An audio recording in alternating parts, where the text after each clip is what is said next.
Já já.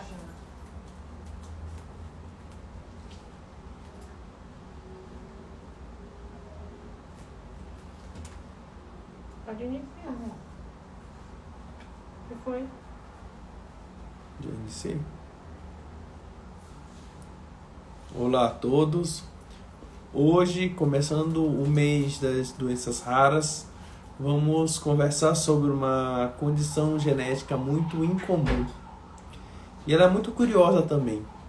Não sei se vocês já ouviram falar nela. Chama-se trimetilaminúria. Vamos aguardar mais um pouco para ver mais pessoas entrando.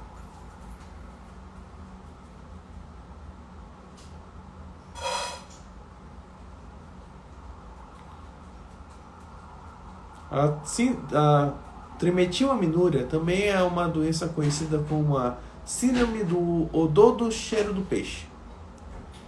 Como assim?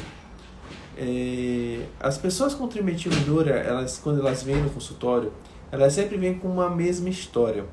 É uma pessoa que tinha uma vida normal e que, a partir de algum incidente, começou a ter odores desagradáveis.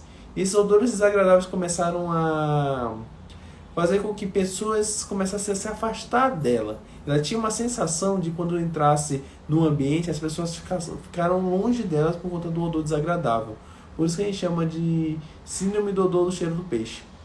Na trimetilaminúria, a gente também observa uma outra característica, que é exatamente piora desse odor com a ingestão de alguns alimentos. A partir do momento que essa pessoa ela começa a se alimentar com alguns alimentos, principalmente derivados de colina, ela começa a apresentar ou piorar o quadro de odores. O mesmo ocorre com a questão do hálito, do suor e da urina. Tudo isso derivado desse aminoácido chamado trimetilamina. A trimetilamina ela é presente no nosso corpo, mas ela é degradada e a gente não exala a trimetilamina. Entretanto, as pessoas que têm a trimetilaminúria, ela ocorre exatamente isso. Por conta da deficiência da FMO3, que é a enzima que quebra a trimetilamina, pessoas com trimetilaminúria ela tem esse odor característico, e esse odor dosagens mínimas de trimetilamina em urina, em suor, em hálito, em saliva, já é perceptível à distância. Um dos casos que eu tive de trimetilaminúria foi um menino que tinha uma idade de mais ou menos 10 anos de idade, e ao adentrar no corredor, a gente já observava aquele cheiro característico. Realmente lembra chorume, lembra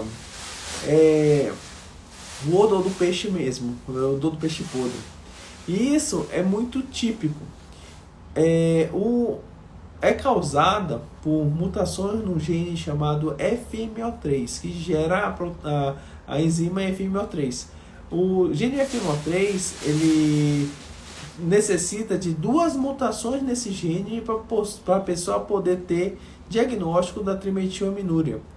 E o diagnóstico é feito a partir do teste genético, que é o sequenciamento do gene FMO3, onde a gente consegue realmente observar 2 mutações, possivelmente uma proveniente do pai e outra proveniente da mãe. Ela tem um padrão de herança que nós chamamos de doença recessiva. E mais do que isso, a trimetilaminúria, como doença genética, infelizmente ela não tem uma cura, mas a gente tem um tratamento. O tratamento da trimetilaminúria são 2. O primeiro deles é ter uma dieta pobre em colina, ou seja, a gente tem que fazer uma dieta pobre em derivados, por exemplo, de ervilhas, derivados de restrição relativa a ovo, tudo aquilo relativo à colina. A gente precisa do auxílio do nutricionista para que a gente não tenha uma desnutrição ou tenha uma baixa quantidade de alimento naquela pessoa. Então a gente precisa orientar o nutricionista sobre qual é o melhor caminho e qual é o melhor tratamento. Outra coisa que a gente tem que falar sobre trimetilaminúria é a questão social envolvida. A questão social é muito grave, porque essas pessoas, por conta de ter esse odor fétido, elas acabam passando por um momento de estresse, tanto no trabalho, na escola, no ambiente familiar e ambiente social. Eu me lembro que eu tinha uma paciente que ela teve o seu primeiro grande episódio de trimetilaminúria dentro de uma balada. Segundo ela, ela estava perfeita, sem nenhum problema, nunca teve problema nenhum com odores, mas devido a um estresse orgânico que ela apresentou naquela festa, observou-se que muitas pessoas se afastaram imediatamente e as pessoas não chegaram mais próximo dela por conta do odor fétido. E ela percebeu essa questão do odor e ela tomou muito cuidado. A partir daí ela procurou um médico geneticista, fez o diagnóstico correto. E o que aconteceu? A gente conseguiu melhorar, a partir da dieta, a questão da quantidade de trimetilamina na urina, no suor e no hálito. Outra paciente que eu tive é uma paciente que ela relatava muito halitose, que é mau hálito. E esse mau hálito ele era crônico e observável por vários profissionais. Ela passava de dentista em dentista pesquisando a causa da halitose, mudou pasta de dente, mudou fio dental. Entretanto, ela continuou observando que a halitose não passava. Até que foi suspeitado de trimetilaminúria e foi feito o teste genético que deu positivo. A gente tem que lembrar que a trimetilaminúria, como doença genética, ela faz parte do grupo de doenças chamada erro inato do metabolismo.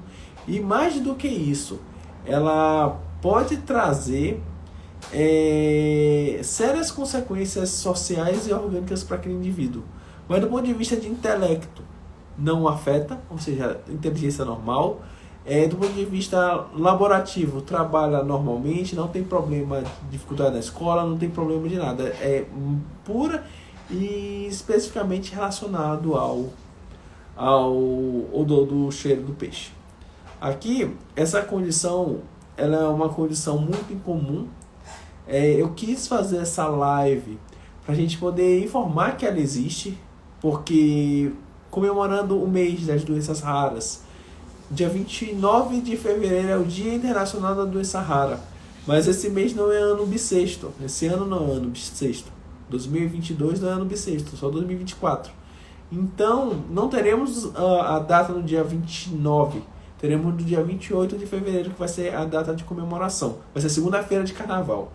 Mais do que isso, o que eu gostaria de falar, nossa próxima live, que essa live é mais curta, a nossa próxima live será relacionada com síndrome de Down. A síndrome de Down vai ser a segunda doença rara que iremos conversar no mês da doença rara.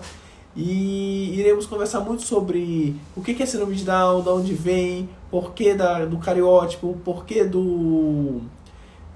da questão da aneuploidia. Se lembra lá naquela live que eu falei horas e horas sobre a aneuploidia? A gente vai voltar a falar sobre a aneuploidia, só que aqui a gente vai reforçar para falar mais duas situações. A primeira é tratamento de síndrome de Down, o que a gente tem de novidade, e por fim a questão de síndrome de Down adulto. Hoje nós temos crianças com síndrome de Down que já são adultas, não mais crianças, já trabalham, têm suas vidas. E o que eu gostaria muito é de convidar vocês, vai ser na próxima segunda-feira, 7h30 da noite. E reforço que vai ser muito boa essa live, complementando o vídeo que eu postei essa semana do Direct ao Doutor, que eu falo rapidamente um pouco sobre síndrome de Down. Tenham todos uma excelente final de noite e até semana que vem.